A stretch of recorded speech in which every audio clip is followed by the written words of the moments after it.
Chelsea versus Manchester United is usually a pretty even tie, with 6 draws in our last 10 meetings between the two sides. However, in this game, I believe it will be totally one-sided, and Chelsea will have a massive edge if we follow one key tactic. Lads, lasses, and the rest of the masses, welcome back to the Forward Press. Let's look at the Chelsea team first. Wesley Fofana, Amari Kellyman and Christopher Nkunku are still injured. Misha Mudryk is still out with suspension, as is Nicholas Jackson, who picked up a red versus Newcastle. Jadon Sancho is ineligible to play versus his parent club, and Mark Guiu and Aaron Anselmino were fit enough to train this week, so may be on the bench as well. I'll be putting our Chelsea side into the 4-3-3, though this will change in-game into a 3-4-3 as ever. First up in goal will be Robert Sanchez, as has become pretty standard at this point. The back four is the exact same one we have seen in recent times. Starting at right back is going to be Moises Caicedo. The centre-back partnership is one that has slowly developed into a bit of a unit as of late, as Trevor Chalobah and Levi Colwill start once more. Finishing off this line will be Marc Cucurella, who is playing for the third match in a row in all comps. Moving into midfield, let's start with the deepest player. That's going to be Romeo Lavia once again. Hopefully he'll be able to get through a full 90 tomorrow. Ahead of him, as ever, is Cole Palmer and Enzo Fernandez in the two inside 10s. That just leaves the three attackers, and this will obviously shift around as neither Nicholas Jackson or Jadon Sancho are available. Over on the right side, I'm going to be putting Pedro Neto once again, with Noni Madueke in his new left-sided position he's been used recently. That just leaves the striker, and personally I think the opportunity should be given to Tyreek George, who has played very well in this position in the past, getting 2 goal contributions from 190 minutes at centre-forward this season. Now let's briefly look at our opponents for tomorrow. United like to set up in the 3-4-3, and that won't change for this game, so I'll be putting Ruben Amorim's side into that formation, though the side will likely be heavily rotated due to injury and the upcoming final they have to play. Unfortunately for the Red Devils, they have quite a fair few absentees, with centre-backs Lenny Yoro, Matthijs de Ligt and Lisandro Martinez all likely not available through injury. Joshua Zirkzee is out for the rest of the season with a hamstring injury, and Diogo Dalot is also a doubt as he works towards starting in the Europa League final. Youngsters Aidan Heaven and Toby Collier also most likely miss out. The first player going into the side will be Altay Bayındır, rotating in for Onana, who will be starting the Europa League final. The back three is heavily changed. Starting on the right is going to be 20-year-old Tyler Fredrickson, in the centre will be Victor Lindelof, and finally over on the left will be Luke Shaw, who's played here in the past.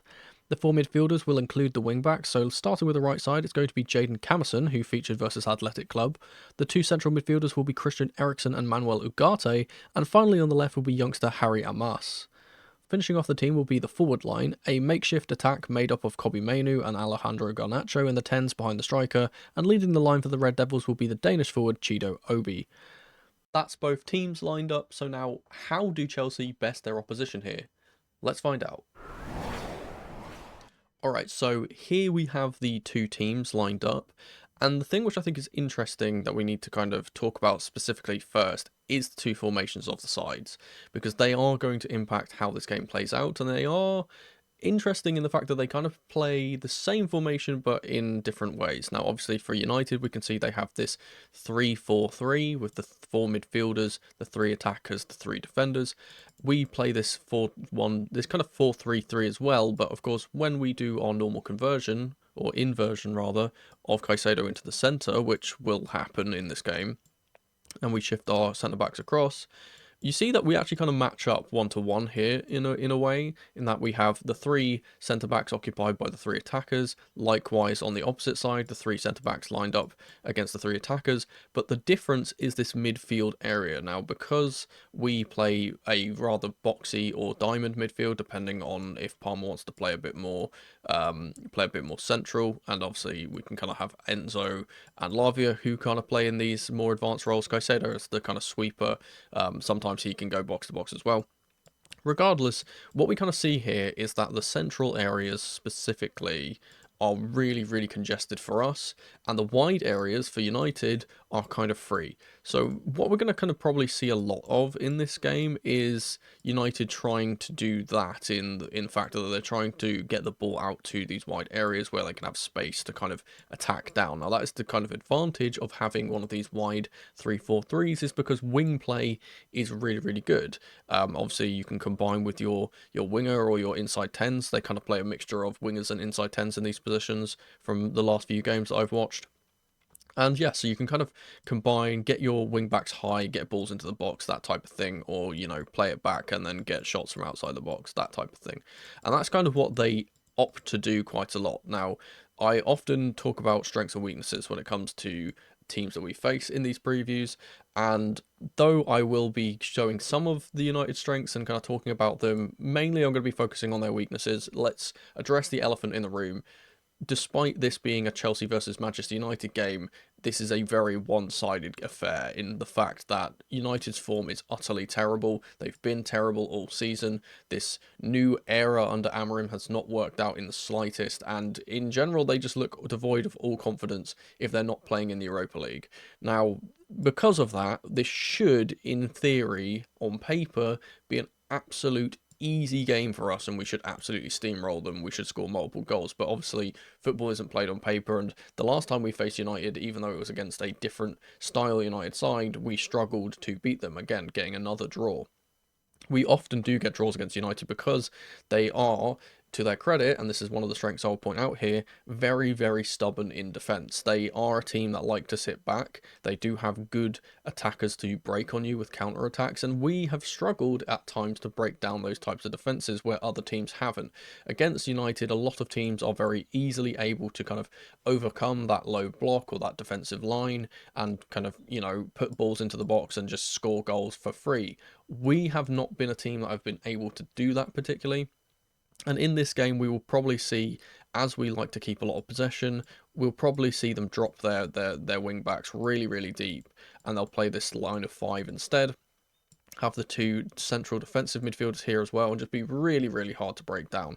And without an out-and-out striker in the team, we're going to struggle at kind of playing the way we'd normally like to play. There is certain ways that we can navigate this, and I'll talk about that in a little bit, but this kind of low block, play it into the wide areas up to someone like Garnacho, for example, on the counter attack is going to be something that they try and do here. Even though United are a team that like to keep possession, they have the sixth most possession in the league, I believe, with 53.2% on average. So they do like to keep the ball, they do like to, play football, but it doesn't really help them in a way. It's kind of that similar situation that we have fallen into at times this season, where we keep possession and we don't really create chances. But the thing is with United, and again, this is another one of their strengths that I'll point out, is they have so many shots despite their kind of lack of attacking threat at times. They have the sixth most shots in the league, and though their conversion rate is not very good, obviously they've only got the 15th best goal record in the league right now, which is comparable to West Ham and Everton and teams like that. They do get the chances. Now, we have been a team that has allowed teams that should never be scoring against us to score against us. And though we have seen a bit of a resurgence in our defence, especially Colwill and Chalobah, those two have been very, very good in recent games. This is something that we need to watch out for. If the ball goes to someone like Garnacho on this side, if it goes to Ahmad, for example, on this side, if he plays, those are the scenarios that we really need to look out for and kind of be able to stop with our centre backs, and we need to stop them from being able to get those shots off. Even though the shots on target have not been incredible for United, we can't be giving them that type of space and that type of opportunity to get goals. Which leads me on to their main strength, and this is the thing which I am genuinely worried about in this game because of how narrow our formation is and how wide their formation is that their wide and wing play is actually really, really good. Now, Garnacho, and again, as I said, Ahmad, if he plays on this right-hand side, both very decent wingers, both very good at being able to get inside, get shots off. That's kind of their main strengths. But also, again, having the wing backs. Now, these are probably going to be youth players. We know that they've got the Europa League final coming up against Spurs, so they're probably going to rest their main players that would play here. Like Dalot, for example, is obviously going to be rested for that game. We'll probably not see Patrick Dorgu, for example, playing on this left-hand side. So they're going to be youth players, and they are going to be a little bit inexperienced, but that's also a good thing for United as well. You need those kind of hungry young players that are going to try and force their way into the team. Especially considering how poor they've played, they could make a real case for themselves to, not only play in this game and play well and get into the first team, but also perhaps get their way into that Europa League final squad and, and try and get some appearances there, and that would be huge for them. So we will see these guys bombing down the wings, and it's those things which I kind of worry about. Is that if we get caught out here, and obviously because we have Caicedo on this right side who's doing this inversion, we've seen it in the past that regardless of whether this is Caicedo, regardless of whether this is Gusto or James or whoever has been playing here, the one thing we have seen at times is that if we lose the ball and the ball goes to this left-hand side, this avenue down this left hand side is always a bit free, because if we're kind of caught in the middle of this move, you see we have Caicedo obviously moving up here. If we lose the ball and it goes this way, now there's this massive chunk of space that is left by Caicedo drifting into midfield. And again, that could be a worry for us, especially considering I think Garnacho specifically is probably the most dangerous player that they're going to be playing today. I'm not really frightened of anyone else in their team, to be quite honest, but so this is definitely something we could see. And again, Chalobah, even though he has been quite good in recent games, not always the greatest one-on-one defender, so could be kind of fooled there by a tricky winger like Garnacho. That's just something we kind of have to watch out for.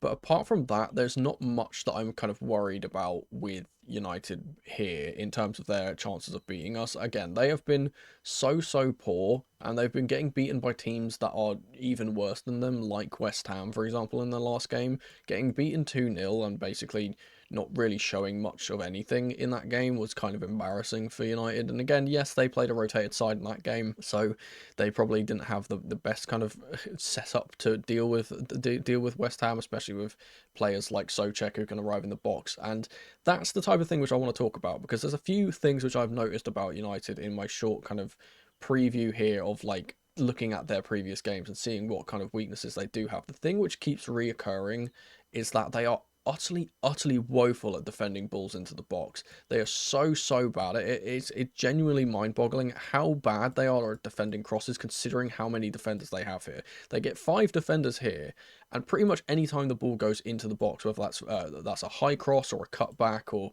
what have you, especially into these back post areas, they are utterly abysmal at defending them. It's like there's no organisation in their backline at all. The amount of times, and I'll show examples of this, the amount of times we kind of see players getting into these positions and cutting the ball across, and the goalkeeper doesn't come for it, the centre-backs are all looking at each other wondering what's going on, and then the ball goes in the back of the net, is genuine. It happens so many times for United. Like, it happens pretty much every game. And even if that doesn't result in a goal, the amount of times it just keeps happening is quite worrying for them, again, especially considering how many defenders they have. Now, in this game, they're going to have, again, a rotated backline with these 3 centre-backs. Obviously, I've put in Lindelof, Fredrickson, and Luke Shaw, who can kind of play in that makeshift left centre-back role. I don't think any 3 of those are very good at defending as a centre-back, particularly. Now, Lindelof is obviously the exception to that. He is good, but as this central role, which is not what he's kind of been used as in recent times, he's been more used as a left-sided centre back in a back 4. In this central role, I just don't feel like I just don't think it really suits him particularly well.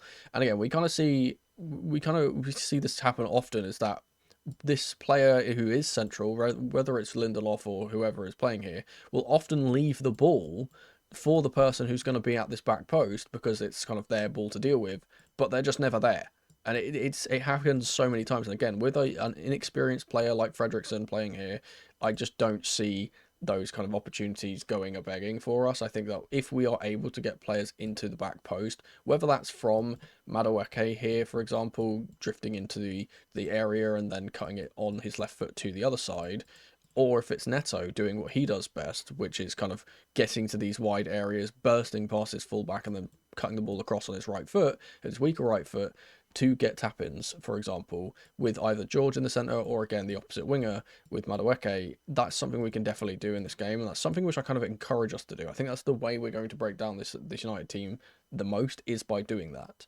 Now, in this example, we get a good indicator of those struggles that United have when they're defending balls from wide areas. Now, this is from the Newcastle game where they lost 4-1. We have Harvey Barnes out on this left-hand side, and as you can see, you've got all the defenders kind of in and around the box here with Mazraoui here. They've got Lindelof here, I believe that is. Eriksen's dropped back. You know, they've got all their kind of players here. There's Isak in the box, so not too much kind of attacking threat in the box. They've got the numbers advantage here, United. But look what happens as we play this clip on. we get this nice bit of overlapping play from Tino Livramento. He obviously is playing on his weaker side here, so he's normally a right back, but he's on the left back. But even despite this, he is able to get all of this space with this simple kind of ball in behind, and he plays the ball over the top. And as you're going to see here, look at the defensive structure of this United team. It's non-existent. We have two players coming over here to try and stop the cross. We've got this player over here not even bothering to mark Harvey Barnes. We've got Ugarte here having Bruno on his back, and Isak, despite being surrounded by three players, is going to get the opportunity here as the ball goes over the top and he gets his shot away. Now, this doesn't result in a goal. In fact, actually, Altay Bayendir actually has a really, really good save here, as I can see there. But it's that same opportunity. Like, look how much space Isak has in the box. If we kind of go back and play that again, as you can see, as the ball is now coming into the box, look at Isak in so much space. We've got the opposite winger, I think this is Murphy, as well, in so much space. We've got Tonali here in so much space. The United defence is absolutely clueless as to what's happening, and I know part of that is because the ball that has gone in, Altay has kind of tried to palm at, and it's kind of deflected away, but still, the fact that Isak, of all players, a player with so much danger in his feet, so much kind of notoriety about him being such a good finisher, for them to be completely ignoring him is genuinely ridiculous. And again, if they do this type of thing with us, we're going to very easily get goals. We can obviously get the ball into those scenarios. We know how good Madueke has been down the left-hand side. If he gets into this scenario, it's going to be a much more accurate ball into the box as well, especially with someone like Pedro Neto. I believe Pedro Neto, as well, from the right-hand side, he has about, I think he's like one of the top kind of accurate crosses in the league, if not the best, I believe. So if we're able to get the ball into an accurate area from that right hand side, or from this left hand side, from this example, get it onto Isak, then maybe, or Isak in this case, but for us it would probably be George, be able to get those kind of shots on goal, we'll definitely be able to create chances. Now, this is another example of that exact same thing from the exact same player from the exact same game, with Tino Livramento here on this left-hand side, about to get on the ball and about to burst down this left-hand side. Now, as we kind of play this on, and we'll skip ahead a little bit here, Livramento gets past his man, he gets past a couple of players here actually, and he puts a ball on his left peg across the box here. And what this is going to do, and this is going to show a good thing, a good example of what I kind of spoke about, is how useless the United defence is at dealing with these types of balls, because we have Harry Maguire here, or I think it might be Lindelof, I'm not sure. Lindelof here, we've got a player here, we've got a player here marking Murphy, we've got obviously the goalkeeper who can easily kind of come out and grab this. But watch what happens when Livramento puts this ball in. The ball goes all the way across the face, next to the goalkeeper, by the way, gets to Murphy. And again, it's a good bit of play here from Murphy, in fact, to actually kind of fool his opposite number here. But again, it's one cutback from the left-hand side, completely evades all of the United defenders, goalkeeper doesn't get it, straight into another cutback where Jacob Murphy puts this ball across. Again, it's not dealt with, and then it's absolutely rifled into the net. And it's just one of those situations where every single time one of these low balls goes in, they really struggle to defend against it. Most of the time when they do this with aerial balls, they're pretty decent at defending it, even though there are some suspect ones out there as well, some examples, one of which I'll show later on. But yeah, it's just one of those things where we kind of see every single time these kind of cutbacks happen, United have no idea how to deal with them. And this is with a relatively stronger team than they're probably going to play against us. Now, this is another example of that inability of Manchester United to defend balls into the box. But this is a slightly different example because this is specifically an aerial ball to the back post. Now, again, it's the back post. That's kind of their weakness, where their area is. And there is a bit of contention here with this one because Matthijs de Ligt is injured during the build-up. And even though the United players are kind of complaining about this, like, oh, why is the ref not stopped the game? It's not a head injury, he shouldn't be stopping the game, but it does add the kind of caveat that he's not in the box to defend this. It's just the reason why I bring it up. But we're going to see this. This is Coyote from the Brentford game. Again, he's on this right hand side. He plays a nice 1-2 with, I believe this is Oliver Norgard. He gets up into the top at the end of the pitch here and puts in a ball, and it's one of those really nasty balls where it's kind of a chipped ball up into the air rather than kind of a drilled one or, like, you know, a lofty one. It's that dinked little pass, and we can kind of see how the United have set up here. Obviously, this player completely not marking anyone, not really doing anything. This player, I think this is Mazarawi, I'm not sure. It might be Luke Shaw, actually. Luke Shaw completely out of position, not marking anyone. We've got the 3 Brentford players here against 3 United players here, but Again, this player is completely out. I think this might be Dorgu, I'm not sure. He's completely out of the picture here. This player is not really marking anyone. And you can see they're not really prepared to defend this ball. Obviously, we've got Damsgaard here as well. He's completely free in the box. If the ball was to go out to him, he would have a free shot on goal. The organisation is just not there. There's absolutely no one of these players in the box for Brentford are being marked. And as we can see, it kind of leads to the demise because the ball goes in to the back post, and who's there? It's Sharda. He gets a really good leap on this, and because again, this player here, I'm not sure who it is completely not expecting him to be there because there's just no marking. The ball, he easily rises higher above him. He doesn't get anywhere near this ball, and it goes in for a headed goal. Again, another case of just the United defence being so unorganised from those crossing scenarios, and them easily being able to get a goal here for Brentford. Now, this is another example from the same game, and it's the exact same scenario and the same player that scores it. Now, we're going to see with the Brentford player on the ball here, who's going to play this to Brian Mbeumo out on the right-hand side, who's obviously a left-footed player. And we can already see here, before the move has even kind of progressed, look at all of the United players. None of them are watching their men, except for maybe this player. I think this might be Garnacho, I'm not sure. No one is watching their man at all. They're all just ball watching. They're all just watching the game happen ahead of them. And there's these two players at the back post here that are being completely unwatched. Now, the ball is going to go into Mbeumo here. He's going to take a touch. And again, you can see Wissa here. We've got Sharda here. I'm not sure who this is. But again, this player not getting tight enough. I think this is Ahmad not getting tight enough. This player here not getting near any of the players that need to be marked.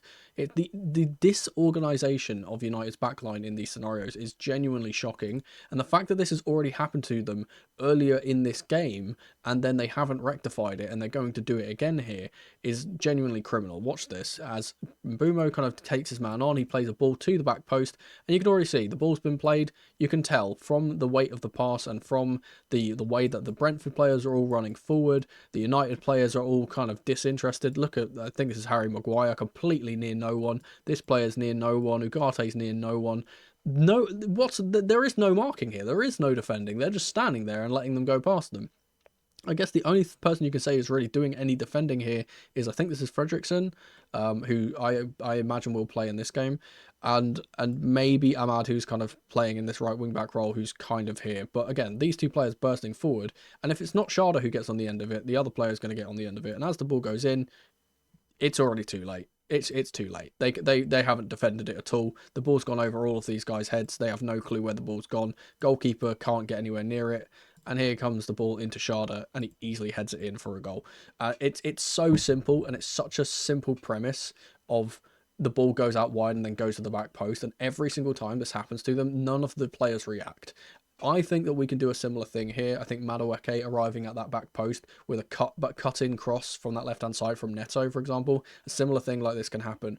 Or it could be Enzo or Palmer getting it up from the kind of midfield area. They can get there. If the defensive organisation is as poor as it was in this game, then we will very easily be able to get goals from those scenarios. Now, this is yet another example of this cutback thing, this time from the recent game against West Ham United. Now, this is slightly different because it's a really good bit of play from West Ham, to be fair to them. They've played a nice bit of 1-2 football up with, I believe this is Wan-Bissaka and Cresswell, to kind of leave these two players here. But again, you can see these two players, just there's no intent to close him down. And as we kind of see what eventually happens here is there's a run in behind to get the ball into this area, which is what I kind of spoke about, is that getting into this area in and around the byline and then cutting the ball across is going to be so good against United. And I think that this is a position where someone like Enzo, someone like Palmer can get into and cut the ball back. And we're going to see here from this example that Wan-Bissaka plays this ball in. It goes to, I'm not sure who this is, to be quite honest. But again, the United players are kind of, again, they're doing that same thing where we've got this player who's completely unmarked, even though he's not going to be relevant for this play. We've got these players who aren't marking anyone. We've got one player being marked at the back post, but quite poorly. This is Souček, and he's actually going to be the player that eventually gets this ball here. There's one player here, I think this is Bowen, who's being tracked by Yoro, but he's also being tracked by this player. That's like, again, there's just no organisation. There's no kind of awareness of who's picking up who in this United backline. They don't really have that in their locker.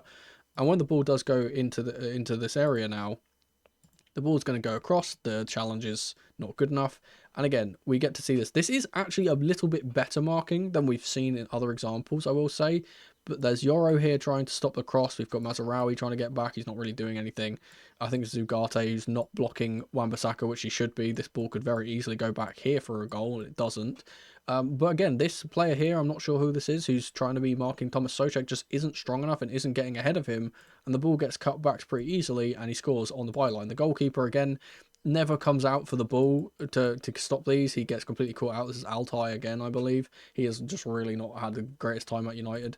And they get a goal from this. And again, it's another situation where the ball goes to the byline, it gets cut back, and there's just no defensive organisation from United. And because of that, they get a goal against them. Now, the other weakness that I wanted to talk about with United is something we see quite frequently as well. Not as frequently as the cutback and cross thing that I kind of noticed, but something that happens quite often is, again, I've spoke about how the fact that they do like to play with the ball. They like to keep possession, and they like to push these two high and kind of try and progress.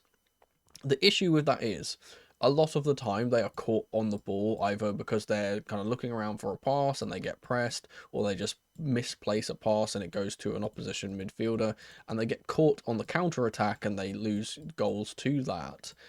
The amount of times that this has happened is, again, quite frequent, and against a team like Chelsea, who are a team that loves to press, we are a team that likes to press hard from the forward areas, but also in these midfield areas we don't really give you much time to, especially when we're playing in a counter press as well. If we lose the ball and then they get it back, we often counter press really quickly and get the ball back off them.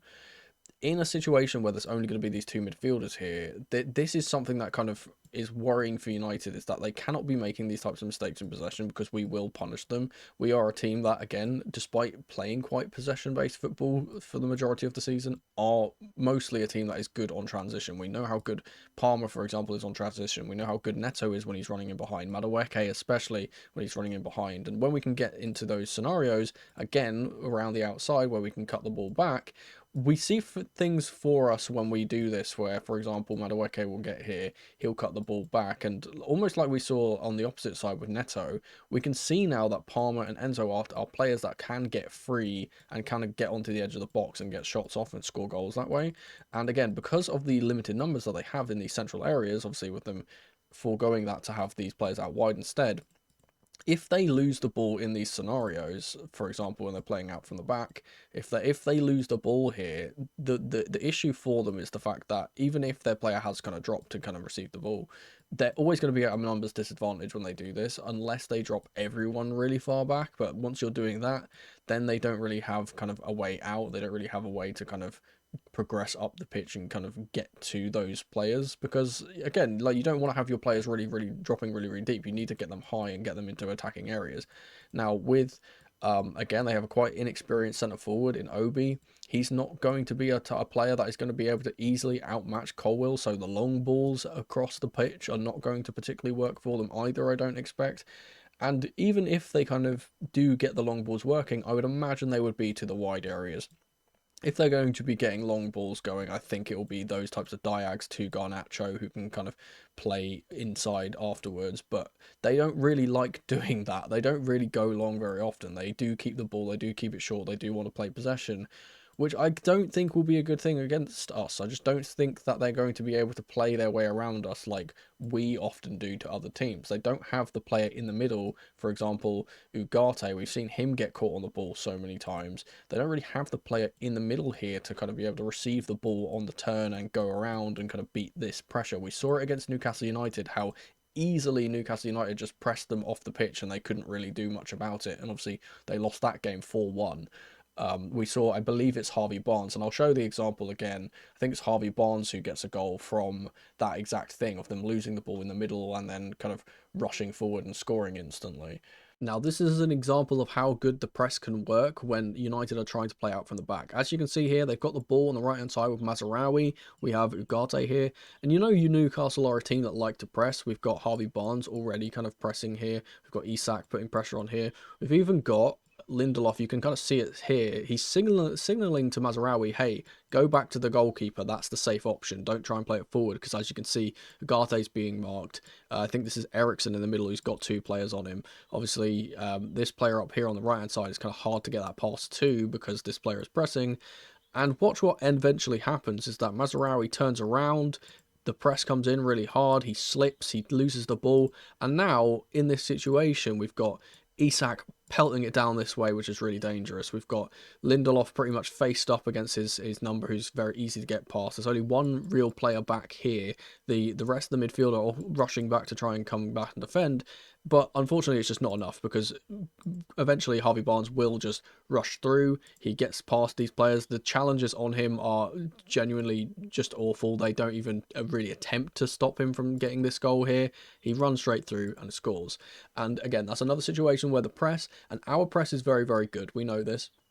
The press can very much disrupt United and kind of get them shaken. We can get these goals in transition via those types of presses.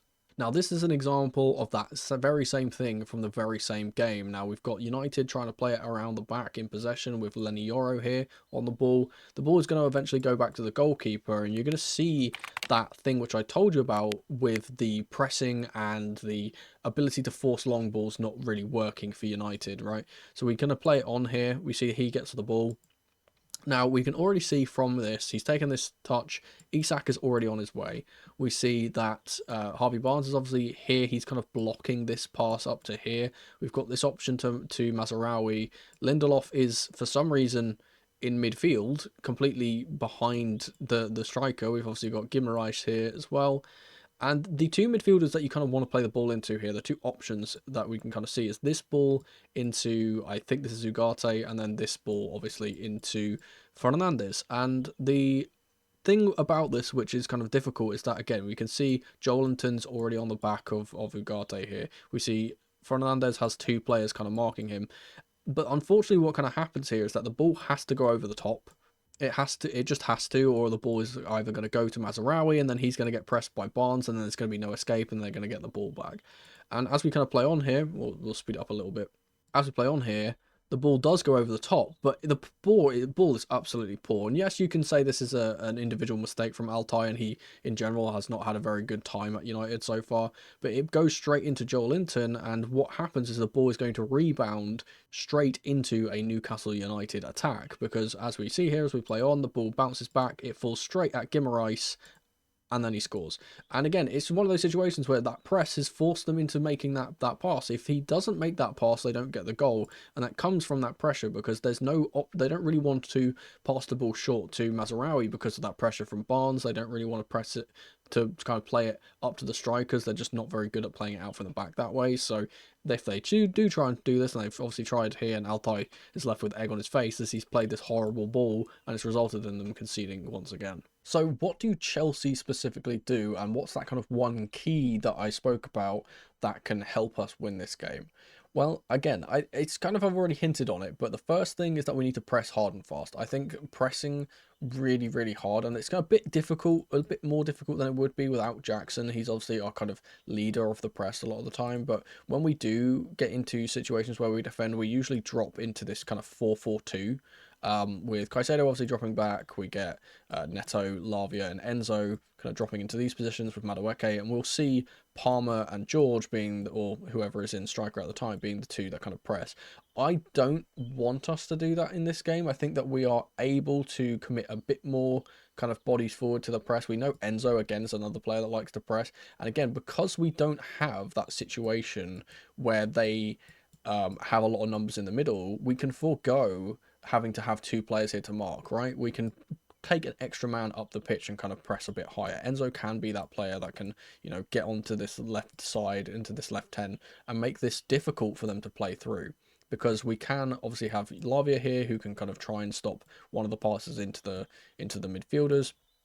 Obviously, Madueke and Neto can stay wide and kind of block these passes out wide. But if they do want to get up and press, for example, press a player that has dropped back, like a wing back that has dropped back, for example, they can do that.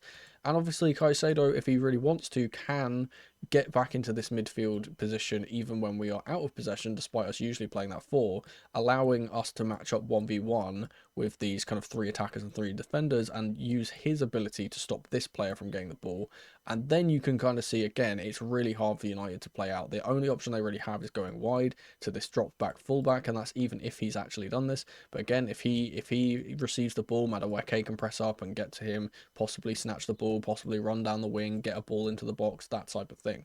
That press and that, again, the I think it's another situation where, and I spoke about this a little bit in the last game as well. I think it's one of those situations where we will actually probably benefit from playing as the team that doesn't have a lot of the ball, because I think United will just play themselves into mistakes. I don't think they'll be able to, use that possession that they like to have as an advantage. I think it would favour us being able to snatch the ball and play on transition a little bit more. However, I will also say that again, because United are a team that likes to play possession, and despite them, again, not being particularly good this season, they do get a lot of shots off and they do get those kind of chances created. I think a thing that we can do is just to play how we kind of normally would, in the fact that we want to keep the ball as much as possible. I think that if we're able to push United all the way back into their box, so they can have these five across the back, if we can have these two defensive midfielders here and have the attackers kind of on the halfway line unable to do anything, whilst we kind of push our centre backs forward, and I'll move us up here a little bit to show kind of how that operates normally. When we kind of have this situation and we're at the halfway line, what this kind of stops, and obviously Madueke can come up here, what this kind of stops United from doing is, again, if they do win the ball back, for example, say we play a misstrued pass, it goes to a centre back and they kind of nod it down to someone like Ugarte here, right? When they get the ball back, there's not really much they can do from this position. Again, especially if we're doing that counter press where Enzo can push up a really high. Where is the out ball here? There is no out ball because they don't have the numbers forward to really deal with that. And again, the only thing they can really do is look for a long ball. But we've seen from recent games when we've done this that Colwill and Chalobah are perfectly capable of winning their aerial duels. They're perfectly capable of stopping these long balls from happening. Again, especially against inexperienced strikers, I think that they'll handle that pretty well. They can't really get the ball out to the wide areas because they've got these fullbacks or these wingbacks really, really deep. And if this player does forego his kind of defensive duty to get forward to give an out ball, if we win the ball back from that out ball, then again he's really out of position for Madueke, for example, to get down the wing, get a ball into the back post. Again, I've spoken about how poor they are at defending those kind of balls from the back post, so that's an avenue for us as well. And I think in general, if we are keeping the ball and just frustrating United, they are a team that, again, despite getting a lot of shots off, are not very clinical. They're not very good at getting those shots on target, and they're not very good at getting goals in general. So if we stop them from being able to get opportunities to shoot, there is pretty much no way that they are going to score. And even if we are playing poor all game, I do believe we will be able to score at least one goal. And if we're able to stop them from scoring a single goal and we get one goal, then we get all 3 points, and that's a good thing for us. The only thing I will say about it is, again, we've seen United are a bit of a bogey team for us at times, so I'm not going to underestimate them. I don't think that they're a team that will just roll over and die against us. Again, even though they've got this Europa League final coming up and they're going to be rotating players, they'll still want to win this game. They'll still want to get above Spurs and finish 16th rather than 17th, because 17th, especially if they lose that final, would be absolutely embarrassing for them as an institution.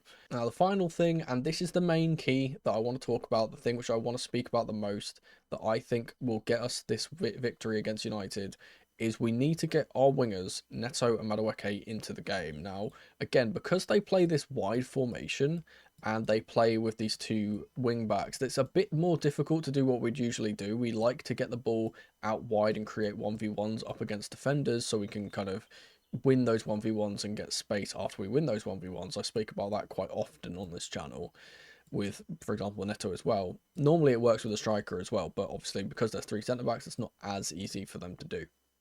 The issue with this is, in this game, because they have this extra defender here, it's really hard for someone like Madueke to just kind of drive at his defender and kind of take him on, because there's obviously the cover from the centre mid, there's obviously the cover from this right centre-back. If he's able to kind of beat all three players and, do a mosey run and get to the byline, for example, that which I do think he is capable of doing, then we'll get avenues. But it's just not really a sustainable thing to do. It's not really something we really need to kind of commit to. And because of that, what I'm going to kind of suggest here is that we will need to see from our striker or one of our midfielders, they need to commit over to the sides. They need to go over to the wings.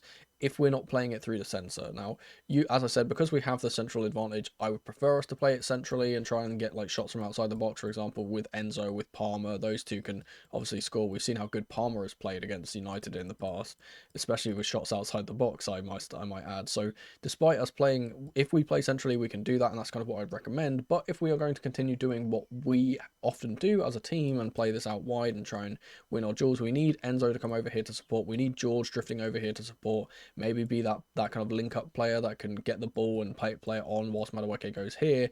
And once we get the ball into these areas, whilst we can kind of get to either the edge of the box or the byline, or, you know, get to these kind of situations, that's when we need to see our other players, for example, Palmer, who can be central here, and Neto getting to these advanced areas. We do not want to see our players getting to these positions and crossing it to absolutely no one. We see this quite often with Jackson because he's not the most box presence kind of striker in our team, and he's kind of not able to do that particularly. But we need to be able to see, for example, Neto getting into these areas, getting their full cutbacks, and that's the main thing. Cutbacks. I don't want crosses. I don't want loopy balls over into the high areas. They have tall-ish centre backs here. They're going to be able to defend those pretty well. Neto, again, is not the tallest player despite having a decent jump. Palmer, despite being quite tall, isn't very good in the air. George is inexperienced as a striker and won't be in those situations. And again, if he's dropped deep to link up, he's not going to be there. We need to get the ball here into these areas, cut it across the face where the goalkeeper can't reach it, and get tap-ins. And we've seen us do this at times in this season. We need to see it more in this season.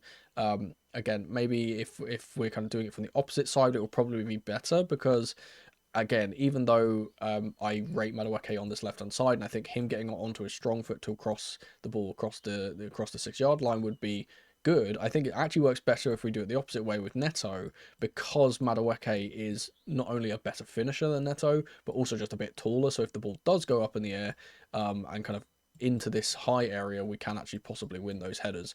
But yeah, I think that's the main thing. I think that's the kind of the key thing in this game, is getting into these areas, bypassing these kind of fullbacks, or these wingbacks rather, making them obsolete, then cutting the ball across, getting the goals that way. I think we'll have quite a lot of success if we do this from those wings. But again, I think majority of the time we'll probably play it a bit more central because we have more control there, and in those areas we'll probably be able to create more chances, especially if we get it to someone like Palmer on the edge of the box who can take shots or feed in his winger. Again, if we get that situation where we play it through the middle and get it to Palmer, we can obviously play it through to an on-rushing Madueke or an on-rushing George, and then cut it back with them. Obviously, Palmer can then kind of link up here and get that 1-2, and he can score goals that way. And I think in general, this game is one of those things where we just need to put in a professional performance, kind of show our superiority, because we are the better team here. Let's not sugarcoat it. As I said, I'm not going to underestimate United as a team, but they have not been good this season. There should be absolutely zero way that we lose this unless we get a silly VAR decision or another red card or something like that. There should be absolutely no way that we don't completely walk over United, but we need to do it professionally. We need to do it in a way that isn't disregarding our opponent's kind of ability to be able to create chances, because one chance in football is all it takes for them to be able to score and for them to be able to make us go home sad. So let's do the opposite of that, and let's get our goals and let's get these 3 points. As ever, I'll be live streaming before the game, about an hour and a half before kickoffs, to discuss the lineups, react to those, etc. So come through if you want to. And if you enjoyed the video, please subscribe and leave us a like. It really helps out the channel. Thank you guys so much for watching as ever. And remember, football can be as simple as black and white.